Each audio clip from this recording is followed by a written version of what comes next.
Hey friends, today is a very fun, exciting day, or tonight I should say. It's, I don't know, 6:30, 7 o'clock in the afternoon. We are having Mexican night. So Mexican night is going to be dinner and dessert, both Mexican related. Dinner, easy peasy, throw together. Half of it is scratch made, half of it is not scratch made.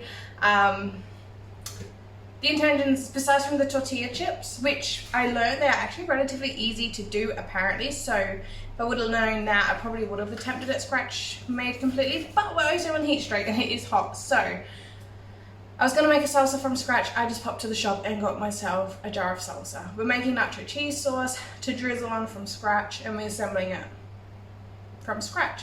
So that is our dinner, but we're going to start with our dessert. My only thing is I need a 9x13 bake pan. This is the biggest bake pan that I have, which is 7x11. So it's not even half, so it's not for me to do half the recipe. I know, we'll see how it turns out, but for the dessert we're making the Mexican pink cake. Never heard of it, never knew it existed. It looks like if Australian fairy bread and a cake came together, Mexican pink cake. It looks really fun and cool. So I got my oven preheating at 175 degrees Celsius. This cake seems very simple and easy to do. We'll whip it up, pop the cake in the oven for 45 minutes, and dinner doesn't need to be ready for another 4 hours. So then I have quite a fair bit of time to just chill. So I do have my ingredients. I have my cooking ingredients for the main meal and my baking ingredients for the cake that we're starting now here out and ready, as well as just the recipe I scribbled. I will leave the recipe for the pink cake down below. Otherwise, these nachos, we're just kind of throwing things together and hope for the best. This pink cake, I will leave the direct recipe that I'm using down below. So we got 2 bowls. I'm gonna leave this biggest bowl for a little bit later on. So we'll start with the dry ingredients, or the flour mixture, I should say. So we want 3.5 cups of flour. It's so nice as well working in a spotless clean kitchen that I didn't have to clean. So thank you, Nicholas, for, I was still in bed. He got up for me and I heard him banging around with the dishes. So unloaded and reloaded dishwasher, the vacuum went on. It was lovely sounds to wake up to.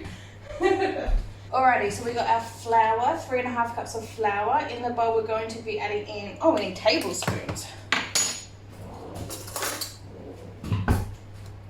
2 tablespoons of baking powder, as well as a generous pinch of salt. There's lots of flour and sugar. It just seems like a very big batch. I don't know how it's all going to fit in my little pan. I mean, it still might not, but we'll just see how we go. I'm now taking a whisk just to sift this and combine this together. If your flour is quite old and lumpy, then maybe sift it for a sifter. I generally don't need to worry about that. A whisk seems to do just fine of a job for me. There we go, so we'll set this to a side, get this other bowl, and this is where we're gonna be making the bulk of the cake. Alright, so in our bowl we wanna crack in 6 whole eggs. So this would have been a perfect recipe to discover when I had so many eggs to use up. And the fact that you use the whole eggs, not just egg whites or egg yolks. So if you see my last video, I went through like 2.5 or 3.5 dozen eggs. I don't even know how much, to be honest now. It was a lot of eggs. So yeah, this would have been a good recipe to use up some eggs. Calls for 2 tablespoons of vanilla, which I find interesting, as generally things call for a teaspoon or 2. So, you know what, let's just do a little bit more. There we go. I love vanilla. Always go heavy on vanilla. It is fine. Sugar, we want 1.5 cups of sugar. This is just regular white sugar.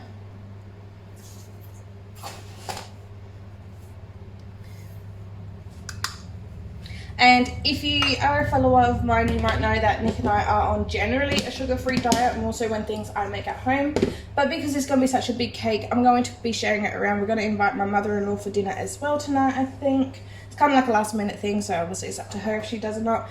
Otherwise, I'm sure we'll find someone to gift the rest of the slices tomorrow. We'll deliver some cake.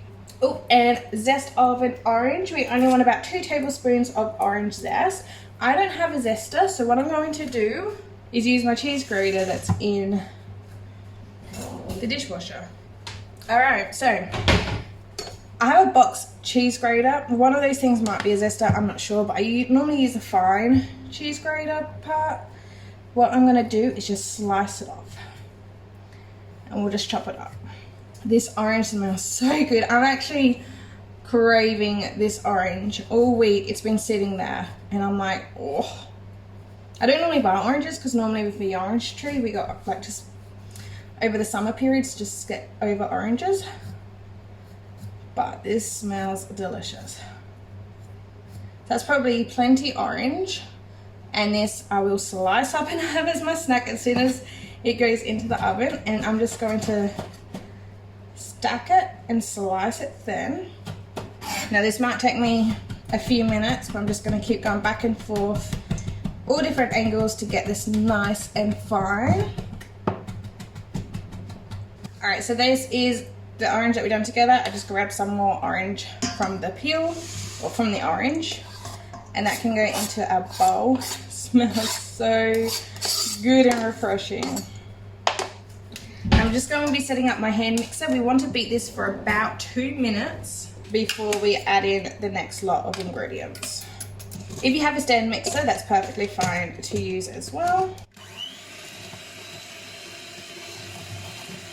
See, that's nice and airy, all those air bubbles in there, beautiful.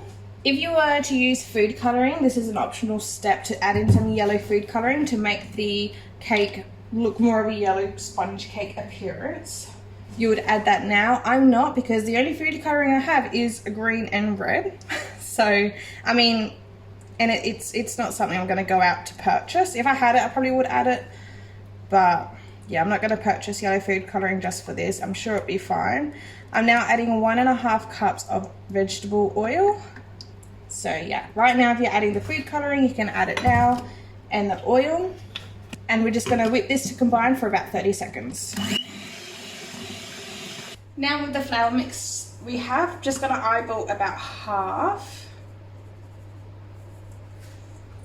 And at this point, we don't want to overmix the mix. So I'm just gonna whip this back on. You can also go use a whisk by hand. I'm just gonna use these. I still have it here and dirty, just to combine it. So probably 5 to 10 seconds. Okay, that was realistically probably 30 seconds. Now I want to add our milk. So we want 1.5 cups of milk, and again mix to combine. You know what? I'm going to not use this one anymore, and I'm just gonna do it by hand. And then this way I can get a nice scrape along the sides of my bowl to make sure everything's nicely incorporated. And now the remaining flour. Mix this, and that is it. This is our cake batter done. And it is not fitting in my pan, I can guarantee you that. Just line this with some baking paper and we'll just pour it in until we can't pour any more in. Whoops.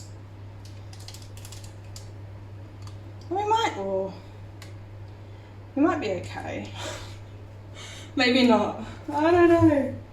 This is like to the top, so you know. I think this is plenty. What I will do with this remaining mix, I'm just trying to look for a spatula. Alright, first one I found is my Christmas one. That was fine. What I'm going to do with this remaining mix is, I don't know, mini cupcakes or something.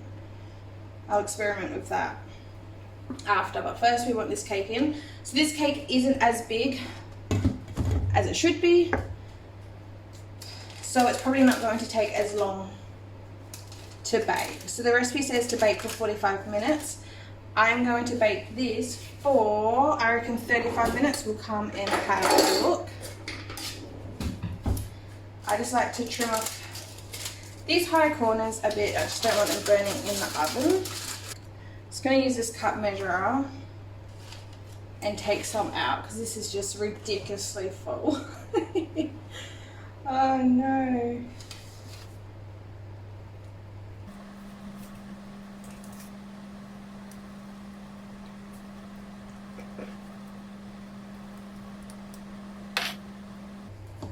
Okay, I think I'm more comfortable with that. At least it's not right up to the tippity top. Okay, so now this is very carefully going to go into the oven at 175 degrees Celsius for 35 minutes. We'll come and check it. Should be 45 if you're using the regular size, but I'll come back in 35 minutes.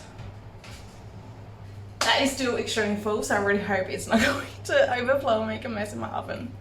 We'll see how we go. So what I've done, I just put some plastic wrap on this bowl with the remaining cake. I don't think I'm gonna make cupcakes. I think I'm just gonna make another cake. So what the timer is about 3-4 minutes left to go. This pan as well, it's been on my stove. All I've done is toasted up some bread, a little bit of oil, toasted up bread. So I'm not going to wash that, I'm not going to clean that. We can use that to make the mince. I've been outside watering the garden. I am so happy with some of the things that's happening out there. It's very fun and exciting. My dragon fruit is growing. I'll insert a picture here. My pineapple is growing. I'll insert a picture here. I believe both of those did happen. I know the dragon fruit, we got this one on camera, like as a video. We've had other dragon fruits as a video that had failed, but this one has been a success so far. I'm so happy with it. I've never had such a noticeable growth with a dragon fruit, and it's my first time with a pineapple as well. We got cucumbers are still going strong. We got our chilies are still going strong. Not the jalapenos though, just the cayennes. Jalapenos, they are still developing for like the tiniest little chili. Capsicums are still going. They're honestly the best they've been all season, and we're now in March. The oranges on the orange tree are starting to blush. It's looking, well, those things are looking good, but to be honest, it is weedy. I have to do a massive garden clean up. But yeah, I don't know, I just got off topic completely. What I'm going to do, I'll wait until this timer goes off. We'll check the cake. If that's all good, it will come out. I'll chill, and then we'll come back and get dinner done. Alright, so it's nice and golden. It has domed up quite a bit, which the recipe said that most likely will dome off, and they recommend to slice it down so you can put your icing on top and it's flat. This is the best part of a cake to me, so I'm not going to get rid of it. I just got this skewer here because I don't have a toothpick or a proper cake tester. Yeah, so that's come out with 2 little crumbs. There's not actual dough, so that is definitely done. I'll let that cool in the pan for 5 minutes. I'll pop it, actually, you know what? Yeah, no, that's fine. I'll just leave these spices here because we'll need this for the taco meat. I'll get cooling rack, I'll pop it here. 5 minutes, that can go cooling rack. Rest of the batter can go in. It's probably not going to be as big, but it's going to be a whole nother cake. And that feels so nice. Alright, I'm feeling so good. I just had a shower. I am in my pajamas. This is a little, what are they called? Woody. So yeah, excuse how I look. The sun's down, it is late, but we are going to be making the taco meat. Second cake has came out, so I just done it as a cake, much more flatter. So this is going to be like probably a picture perfect cake. Definitely I put way too much batter in this one. If I knew I was going to like actually do 2 full cakes, I would have definitely done less and try to eyeball half more better. So if I were to do this again, I'll do the same recipe, same measurements, just half the amount better, like the batter, because yeah, this one looks much more better. I mean, it kind of looks just washed out on camera, but it's nice and golden still. I don't know, I can't with the light. There we go. So yeah, it is nice and golden and flatter. So that's probably going to be the cake that we'll serve up tonight, but with the icing, we'll ice both. If I'll have an icing, which I'm sure we will.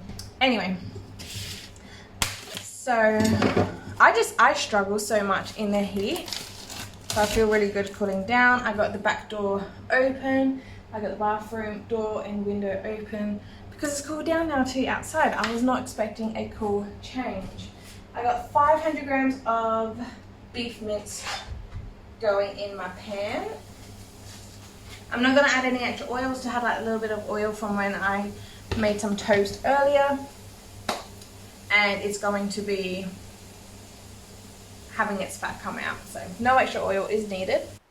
So this is about 500 grams of mince that I got on medium to high heat, and we're just going to be doing the seasoning. So pinch of salt, about a tablespoon of garlic powder, a tablespoon of paprika powder, tablespoon of ground coriander. I only done about half a teaspoon of cumin. I would do like a full teaspoon, but Nick can taste that real strong. It's not his favorite flavor, so I only opted for half a teaspoon. And I done half a teaspoon of pepper, white pepper, and half a teaspoon of ground black pepper as well. So this has a lot of grease and fat coming out. If you want to drain it off, you can. I'm going to keep it in because it's going to help making a roux. So here I am just adding in a tablespoon of flour. Didn't need to add the butter because we had this grease, but again, if you don't like that texture or flavor of grease, take that out and then add a tablespoon of butter. And what's that going to do is help thicken up, and we're going to be mimicking a packet of taco seasoning. So we're doing this all from scratch, and we're just going to mimic of kind of what comes in a regular taco seasoning, and you do need that flour to thicken up your sauce.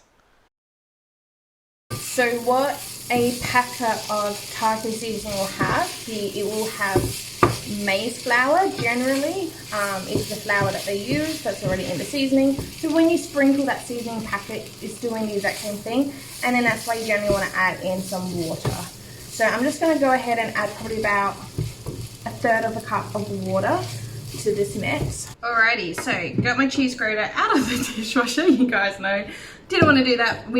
I done that before I went for a shower and stuff, so it had time to dry. We're gonna do 3 different cheeses. Normal people probably will just use cheddar cheese. This is the cheeses I have. This is just our regular tasty cheese. I did find some cheddar cheese, like the American cheddar cheese. But nacho cheese is like that really nice yellow color. Like this is obviously yellow, but it's not like that yellow color.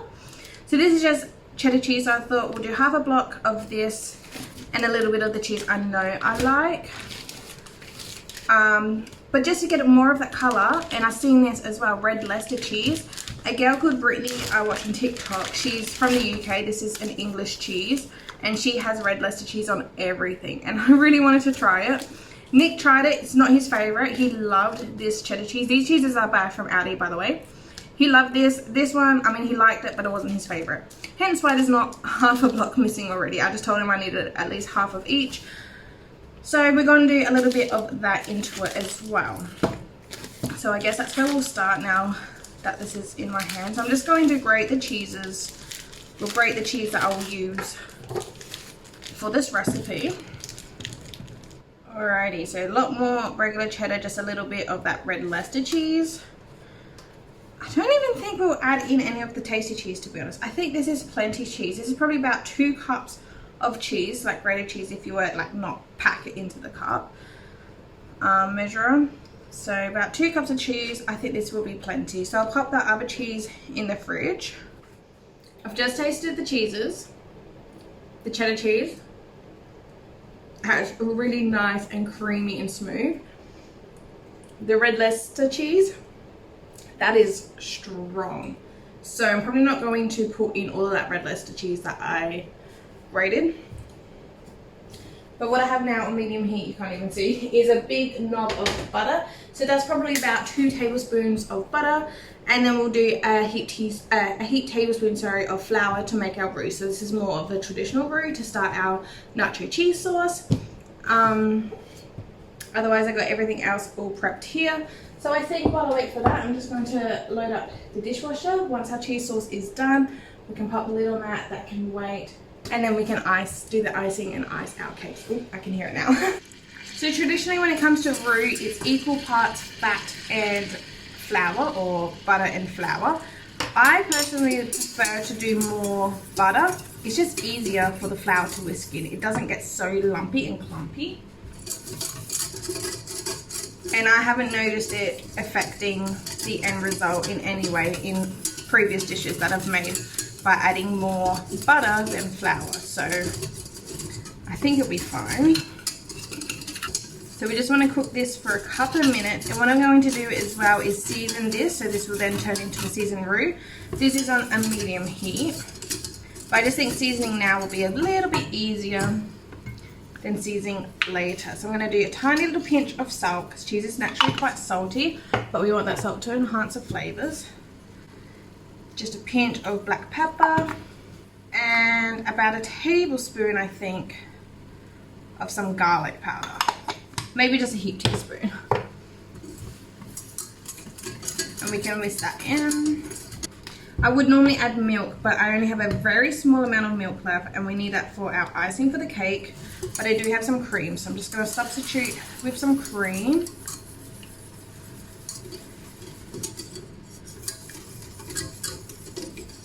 That was probably about half a cup of cream. I might add in some more. We'll just see how it goes. Now, I'll definitely add some more. I don't know what I was thinking. I'm just going to add this whole lot, which is 300 mils of cream.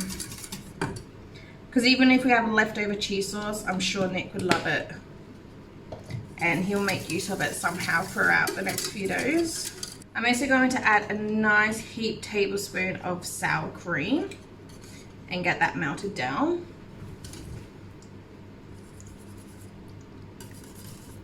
And that sour cream is going to help make it nice and lush, as well give it a really nice flavor, and it'll also help thicken it. Alright, so we're now at a simmer, turning the heat off, and we're just going to take it off the hob a little bit. This side is still hot from when I had the frying pan, so it's not completely off the heat, but it's enough. And now we want to add in our cheese. So I'll add in all of this cheddar cheese, which is probably about a good cup and a half, I would say, if I don't get it on the floor. And we'll add in a bit of this red Leicester cheese, but I know it's not Nick's favorite. It definitely wasn't my favorite, so I'm just going to add a little sprinkle of that. I just don't want it to throw off the flavor. And we'll see how this goes, and if needed, I will add in some of our regular tasty cheese. I think for this amount of cream in here, 2 cups of cheese would be good. So I'll add in some of that tasty cheese.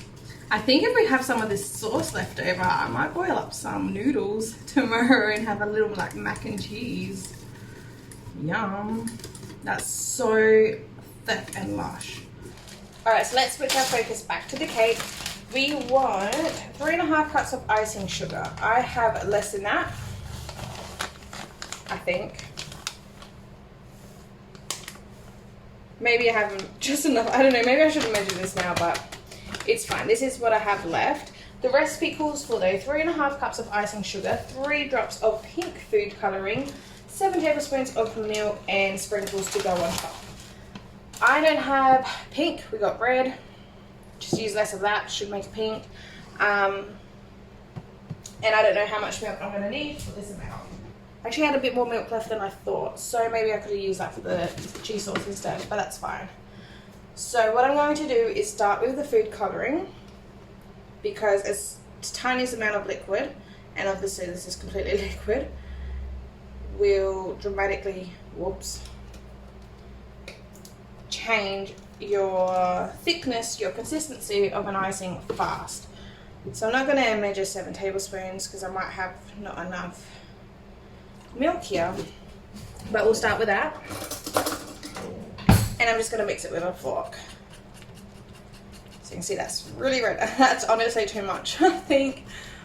But we'll just see how it goes. Hopefully it lightens to more of a pink, because it's supposed to be a pink cake. So this is definitely too thick, so I'm just going to do the tiniest amount of milk. Because like I said, a tiny little bit will dramatically change the consistency. Alright, she's definitely a bright hot pink, but it is pink, not red. I think it's definitely coming more red on the camera, but she is just in the pink zone, I reckon. So this is a really nice consistency. As you can see, it's making a ripple, and then it kind of floods out. Because if it's any thinner, it's just going to drip right off your cake. You want that little bit of stiffness so it doesn't flood off completely off of your cake. So hopefully this is right. So hopefully this will end up being right, because I feel like this consistency is pretty nice. So I think this cake's definitely going to be a more prettier cake. This is the second one that went in, so I'm just going to drizzle the icing on that first. I reckon we will have enough to ice both cakes, but I just want to get this one done first, just to make sure that there's enough for this cake.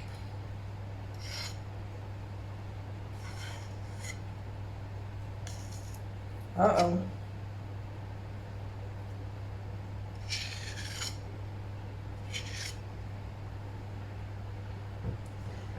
Alright, so let's spread this out. I do have an offset spatula in the drawer, but if I can get away with just using my fork, I will. And she's definitely pushing off the sides because it is still domed. This one's going to be bad with it coming down and off the sides. But it should be okay. Just going to add a bit more icing just to make sure all of the top is nice and covered. And it's fine if it does drip down the side, I just don't want it all coming off. Dripping down, we just want to make sure it's nice and covered on top. I think that's beautiful. Okay, let's do this cake. So as you can see, when it first goes on, it does flood, but it does not take long for it to kind of be a bit more stuffer, which is good.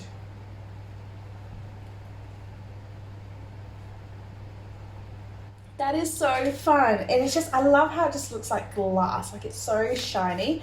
Now we want to top it up with some sprinkles. This is literally the sprinkles I have in my cupboard. So this is just what I'm using. I haven't gone out and got anything extra. So I believe in this packet, there's like a multicolored and probably another color. These are the three I got. So I will do a combination of each three of these colors. And we pretty much want to sprinkle the sprinkles on when it's still wet, so it'll stick, but after it stopped dripping. Oh no, I think it's a bit set. I think I was too slow.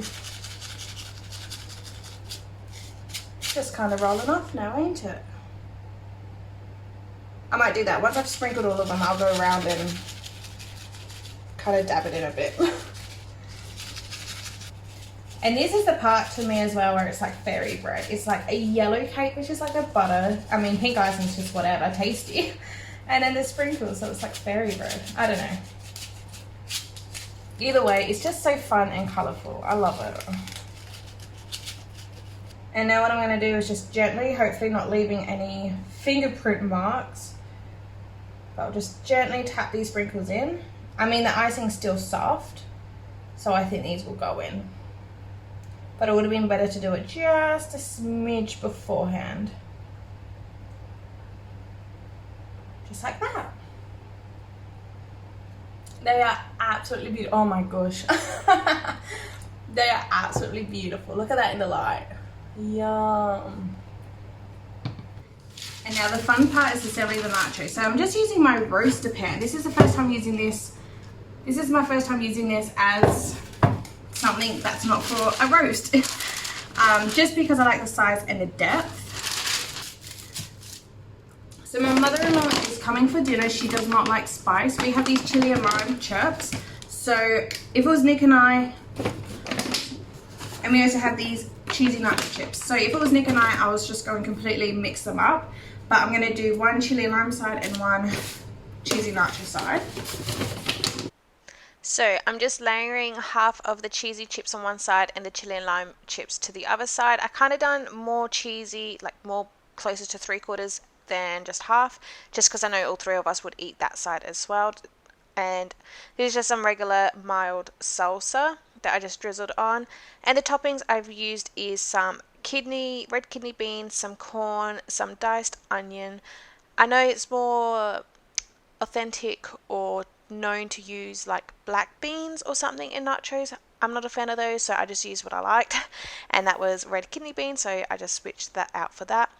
Here is our taco meat, and we're drizzling on our nacho cheese sauce as well, and then we're going in for another layer of chips and all the other toppings. Except for the meat, there's only one layer of meat in the middle. I then used a whole bag of these chips, and then I thought I'll take some out, so I was just checking to make sure that none of it had touched the meat or the cheese, just because it does tend to get soggy, especially the bottom layer of chips. So I personally love the soggy chip, but just to help scoop up the excess meat and sauce and all the good things that we've added into here, having some chips on the side is really handy for that, and I'm glad I did because they all got eaten. And I'm just remaining with the rest of our topping before placing it in the oven at 200 degrees Celsius, fan force, and I think I only baked for about 20 or 25 minutes. I just kept my eye on it to what was golden, and this was some grated tasty cheese just to have a cheese level or cheese layer on top and got that nice and bubbly. So that while that was baking, I made up some drinks. This is like a cheesecake drink, like a lemon cheesecake. So it's a shot of vodka, 3/4 shot of the Galliano, and the rest is solo. And I'm just showing some toppings that I also got prepared to put on our nachos, because here they are out the oven. ugly, right? Especially these kidney beans, they kind of burst, so that is like especially ugly. They tasted fine, but definitely did not look pretty, so thank goodness we're topping it up and now it looks pretty. So it was just some sour cream in the middle, a couple of wedges of lime. I also squeezed lime over the top too. That's just some extra lime if that's what they wanted, and fresh coriander. Absolutely delicious made. The drink was delicious, and now here is the cake. Delicious cake. I will for sure make this cake again. So light and fluffy, and it was just beautiful. So I just played it up. Nick liked the middle pieces, I like the edge piece, and my mother-in-law didn't care, so she just had an edge piece as well. But that is all for today's video. Thank you so much for watching, and I'll see you guys next time. Bye!